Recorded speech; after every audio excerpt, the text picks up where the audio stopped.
there's things, maybe an ambassador should possess, or they should have certain characteristics or traits that help identify who they are and who they're working for. Like a characteristic or a trait is basically how somebody can describe you or how you recognize.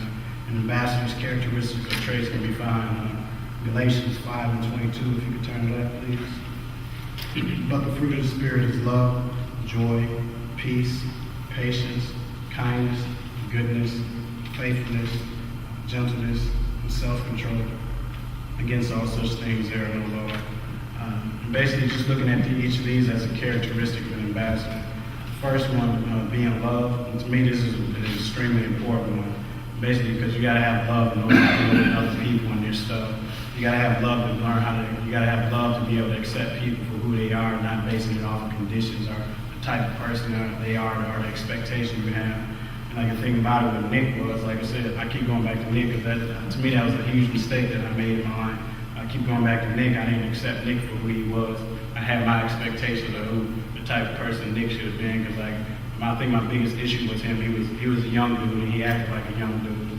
And like even back then, I always felt like I was more mature than people. But like I said, I had all these expectations that I put on Nick, and I didn't accept Nick for who he is. Like I said, if you don't have love, the thing about having love, I should have been Christian. You're supposed to love unconditionally. A lot of times we have love that's based on emotions or feelings, and that type of love that comes and goes. But we have an unconditional love, it's steadfast. I don't lose love for a person if it's unconditional based on their actions. I still accept them for who they are and the things that they do. The second characteristic of an ambassador is joy. Like I was reading this book, it was describing joy as a reaction to God's mercies.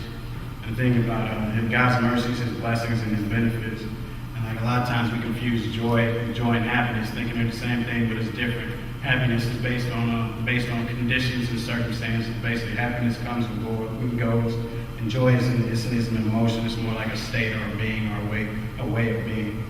And like basically, to be an ambassador, you have to have joy. An ambassador has joy because they recognize the one who they're working for. So it's like if I'm his ambassador, why would I be walking around depressed and stuff? No matter what's going on, I still got joy in my heart because I know who the God I'm going to serve. Amen. I know who I'm going out and working for every day. And I think as an ambassador, that's something that, again, people watching it, it's like, with me, I always got this thing, I don't believe in going to people that can't help me, that I see that they can't help me. And think about it, if I walk around and I'm all moping and I'm looking depressed all the time, I'm not showing that joy in my heart, I'm not being effective to the kingdom by helping other people. And it's the same about it, you gotta possess that joy in your heart because of the person, you gotta recognize the one who you're working for.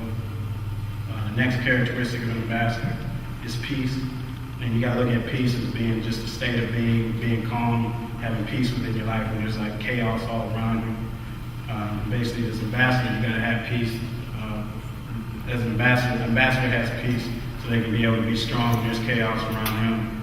And like I said, as an ambassador is one who represents Jesus. Again, if that's the case, you look at the scripture, you don't have no example of Jesus being all panic or worried when there's chaos around him. He was still in peace when he was in the boat. Everybody else was panicking around him, and he's down there sleeping and stuff. So you got to look at it as an ambassador. You got to always have peace. The fourth characteristic of an ambassador is patience. This is an extremely important characteristic to master or to have. And like be able to have patience and being able to deal with people and accept people for who they are. And like I'll be the first to admit, like I don't have too much patience and stuff. And again, I bring it back to I have patience with people that ain't saved, but when it's coming to Christians, I get tough on them. And again, it kind of reminds me like, hey, God never ran out of patience with you, or run out of patience with people. And that's something that's, like I said, that's something that's I'm really striving for to grab kind of to understand, because it's so easy for us to lose patience with other people, but we forget about the things that we've done, we forget about our past lifestyles, and we forget that God never ran out of patience with us. And the fifth characteristic of an ambassador is kindness. And the importance of kindness in an ambassador is kindness doesn't mean being kind only to people that's nice to you. Kindness means being kind to people who ain't nice to you, being kind to people who's nasty to you. And that's something that I think we can all relate to. And to me, that's really the true test what you're about. It's easy for me to be nice to Mo over here because he's nice to me. But am I going to be nice to Mo when he's, he's dogging me out every moment he gets? Am I still going to be nice to him? To me, that's the true test. And the sixth characteristic of an ambassador is goodness. You can view goodness as kindness in actions.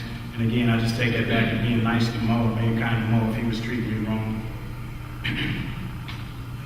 The seventh and eighth characteristic of an ambassador is gentleness. And the last characteristic of an ambassador is self-control and meekness. And I put myself in this situation, the problem I've always had is not having self-control, especially with my anger. I didn't have self-control with Nick at all. Like I said, I was ready to blow up on the dude several times. I was ready to choke him out several times.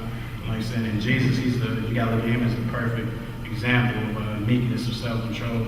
It's like it kind of catches me at all. He had all power. He had all power in his hands. He could do whatever he wanted, but he still possessed that self-control. He was still meek. Like he said, as an ambassador, you still gotta have that self-control. You still gotta be meek.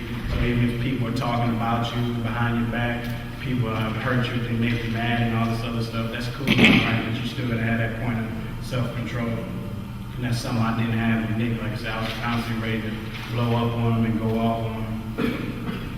And I think at some point in time, I think everybody can honestly sit there and say they misrepresented the things of God. Like I said, I'll be the first one to admit it. And I think all of us can admit at some point we probably did something that caused a disaster, that caused people to push people away from the things of God. And to me, that's all right. Let's all accept that we've all done it. But the thing about it is, let's not do it again. Let's not make the whole mistake again. It all comes down to the whole purpose of an ambassador is to make other ambassadors, who in turn make other ambassadors, who make other ambassadors. And that's all it's about. It's all about building up the kingdom. So it's like if I teach one person about the things of God, he gets saved, and he goes out and teach two people about the things of God, and those two people get saved. It's just a cycle that keeps going on and on. It's kind of like a tree, the tree trunk and the tree with the branches that are coming off. And you just basically look at the trunk and the roots of the tree as Jesus, and all the ambassadors are the branches off of that tree. And that same principle applies to if you're being a disaster. So like going back to Nick again, if I cause him to reject the things of God, and later on in his life he causes two other people to reject the things of God, and those two people cause other people to reject the things of God. Again, it's just a vicious circle that keeps going on and on. And we just gotta recognize our actions, the things we do is so much bigger than just us. I gotta recognize how I live my life is so much bigger. It's not just about Steve. It's like so many other people's lives can be affected. Just going back to Nick, how many people's lives could have got affected if he would have got rejected God? Or if you put your own self in this situation, how many lives get rejected could be affected if you rejected the things of God? As we close in here, I just ask everybody just close their eyes. I just want to ask everybody a question. I ask you to close your eyes so you can really meditate on it and just be able to answer it yourself. It basically comes down to this. Everybody got to look inside their own heart and ask if have they been an ambassador to God. I can't answer the question. I can't answer that question for you, and you can't answer it for me. It basically comes down to you have their own answer yourself. Everybody has to ask, have I been a good Christian? Have I been a good husband? Have I been a good wife? Have I been a good co-worker? And so on and so on. And like I said, you're the only one that can answer that question. I think the reality of the biggest question is, the real question is, does Jesus see me as his ambassador? And to me, that hits me the most. It's like at the end of the day, regardless of everything I do, regardless of who I am, I still need to ask myself, does Jesus see me as his ambassador? And that's a question can't nobody else answer for me. I can't go ask Pastor Perry or Brother Wade to answer that for me. I can't ask my wife. That's a question I can only ask myself.